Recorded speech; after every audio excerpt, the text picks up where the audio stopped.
Hello and welcome. It is workout from home number 26 here at the Four Bells Fitness Emporium. Today's workout is an upper body focus, where the main focus in terms of our upper body strength building is going to be in some kind of horizontal pushing. Will that be in the form of a bench press? Will that be in the form of a push-up? We're going to talk about that in just a little second. Before we get into our strength work, let's talk about the warm-up today. It's one of our favourite warm-ups to do here in the gym. It covers the majority of general body mobility and flexibility, and it is the 4 out of 5 rights of Tibetan yoga. So if you know, we spoke about the 4 out of 5 rights of Tibetan yoga before. The reason why we don't do number 1 is it's spinning in a circle. And if you like opening your chakras or your vortexes, that's your business. It's completely fine, but we don't do it in the gym. You can save that for home if you like spinning in a circle. Apparently, if you do want to spin in a circle, clockwise is the way to do it, as it increases your energy. Apparently, these are the things we've heard. So, with the 4 movements that we do out of the 4 out of 5 rights of Tibetan yoga, we're going to do each movement for 10 reps, and we're going to do those 4 movements 2 times for 2 rounds today. So, with those 4 movements, you don't really need much equipment at all. All you need is just a mat. So, we are going to come over onto a mat on the floor, and we're going to very quickly go over the 4 exercises we do. First one is very straightforward. It is a simple leg raise. And the leg raise has 2 levels available to it. Level number 1 is to take my hands, put them underneath my bum to give me a little bit of leverage. I'm just going to do a simple leg raise. So that means, if you can see, I pull my toes up, I'm going to look through the feet, lifting up, and then control down. And if you find you want to rest the heels on the floor, that's perfectly fine. Remember, this is a warm-up. We're looking to engage the abs and hip flexors. This is not necessarily a strength building exercise. If level 1 is pretty easy, we'll bring the hands out to the side, decreases the help from the hands, and makes it a little bit more challenging. So 10 reps of a leg raise. From there, we're going to come into the hilariously titled dynamic camel pose, where the emphasis here is going to be stretching out the quads, the hip flexors, and the low abs. All I do is come up onto the knees. From here, I hinge at the hip, push the hips forward, squeeze the buns as hard as possible, and I should feel a nice stretch going all the way up into the low abs. Hinge, push the hips forwards, look up to the ceiling, and we are going to do 10 reps of that guy. The third one we're doing, or technically number 4, depending on how you look at it, is arguably the most challenging one. It's called the tabletop. The tabletop relies on shoulder extension a lot, so our ability to get our arm behind us, but also hip flexor flexibility and hamstring flexibility. So when we're setting up, first of all, I want to sit in my L-sit position, sitting up nice and tall. Hand should be by the hip. Now, does the hand have to be forwards, to the side, backwards?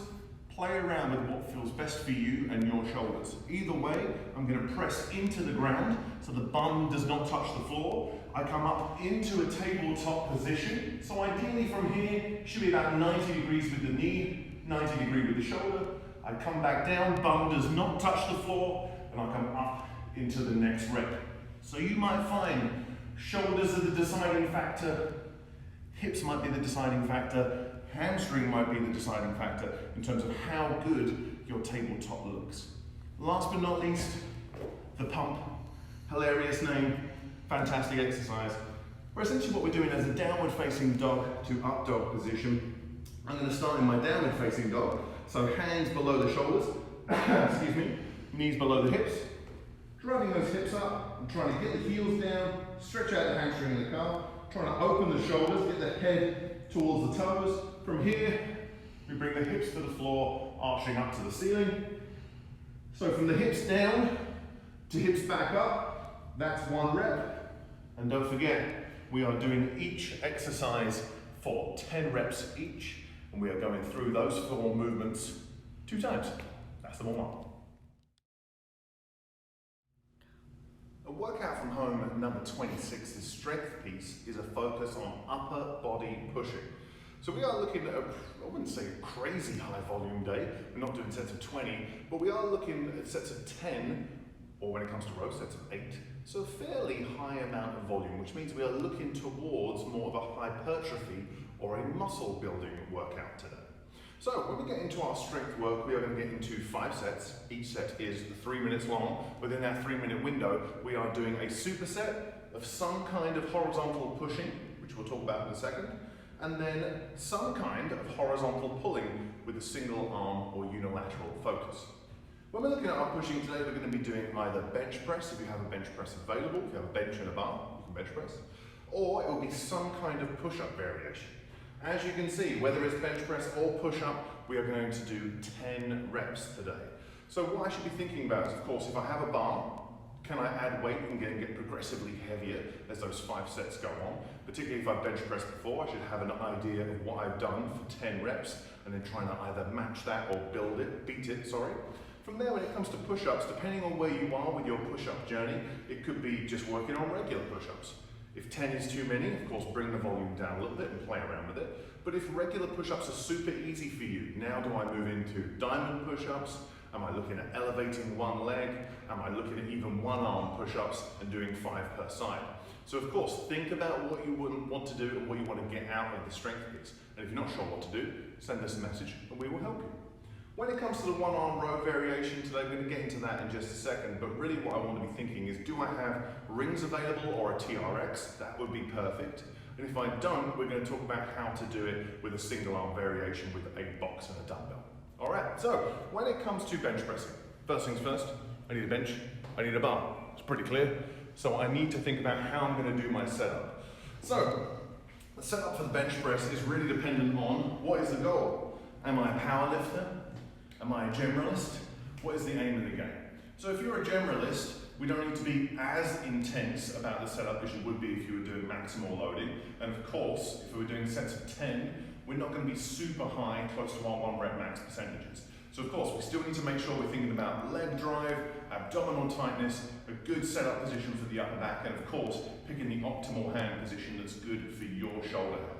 So I can't stress that enough. Sometimes I'll find that some people will go a little bit wider just to decrease that range of motion, because that's the nature of powerlifting as well, as maximal weights over the shortest designated range of motion. If you are a generalist or someone who has funky shoulders, play around with what feels good for you. Is that a straight bar? Is that using a Swiss or football bar? Do you want to use the Kabuki Cadillac bar? If you don't know what that is, you can Google that as well. Let's get set up for our bench press. For me, in terms of the way my shoulders feel, my optimal position for bench pressing is something just outside of shoulders. That means that as the bar comes down, my upper arm is out from my torso at about 45 degrees. So I'm going to set my hands up exactly where I like them. You should play around and find what feels good for you. Squeeze the shoulder blades together and get a nice solid base on the bench. From here, I'm going to squeeze the buns, pull the feet back in so I can drive those heels down, get tension through the legs and the glutes and the abs and the upper back. And from here, we unrack the bar. So I let the bar sink into the shoulder socket, and from there I let those elbows flare out just slightly as I bring the bar down to the nipple line, and we press back up. So we're going to do 10 reps today with our bench press, and if we can and we have the resources available, we should be getting progressively heavier as each set goes on. As I mentioned before, if you have an idea in mind, we're trying to match that weight or beat it. When it comes to push-ups today, maybe I'm doing regular push-ups. Either way, I want to think about that shoulder health, as always. Am I keeping the elbows nice and close to the body? I'm not doing any crazy business with the elbows are flaring out to the side excessively and the elbows are pointing out. I could do regular push-ups. I could do diamond push-ups. I could do diamond push-ups with one elevated leg. I could start playing around with one arm push-up variations. So again, think about what works for you. Think about what you find challenging. Mix and match different styles if you have to. Either way, we're doing 10 reps of some kind of horizontal pushing.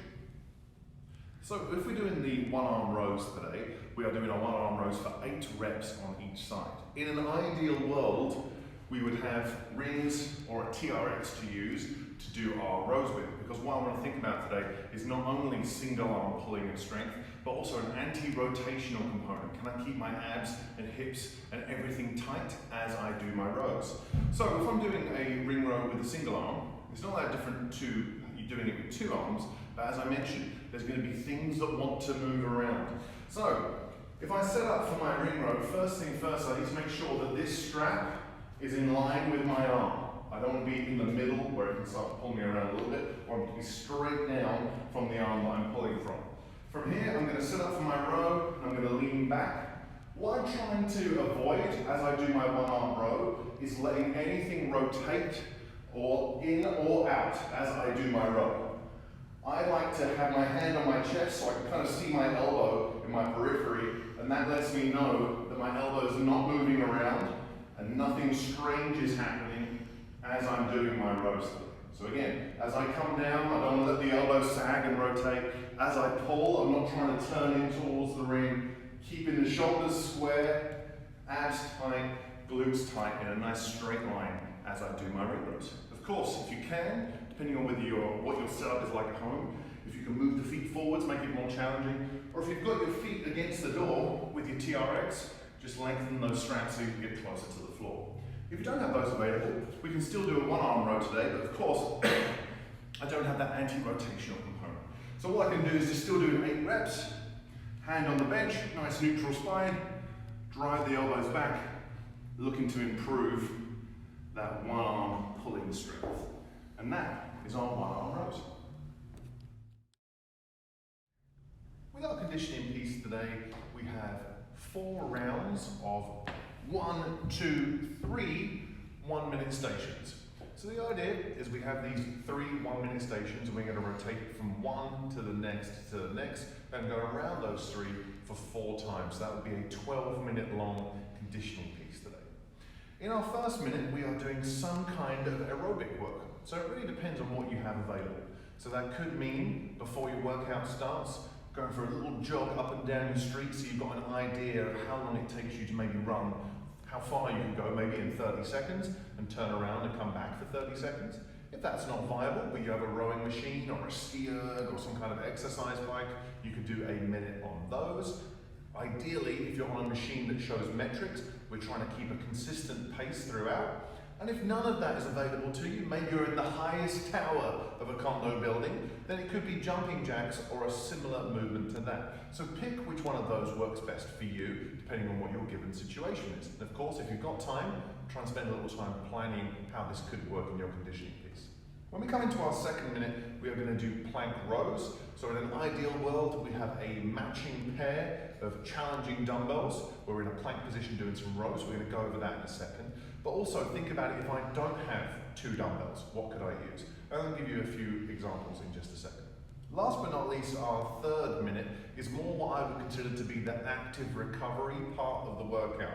What we're trying to do here is move nice and slow and consistently, and we're trying to do some work for the low back and pretty much the whole posterior chain as a whole. So, when you've worked out whether you're going to run, row, ski, bike, jumping jacks, let's talk about how plank row should work.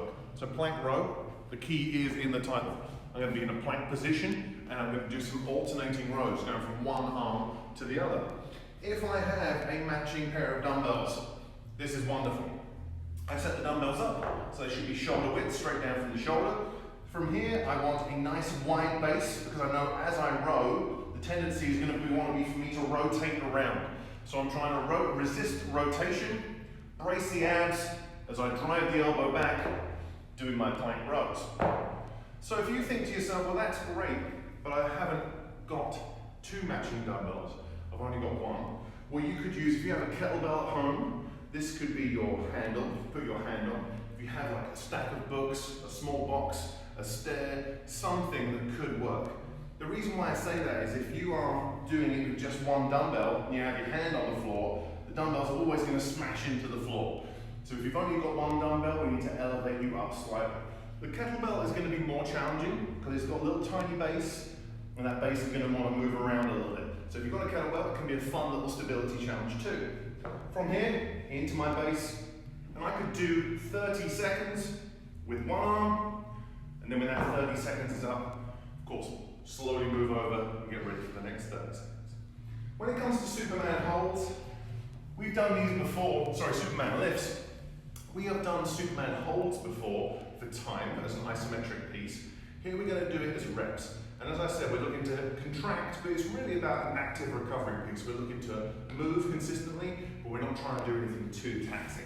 I'm going to lay flat down on the mat, have my hands out into my Y.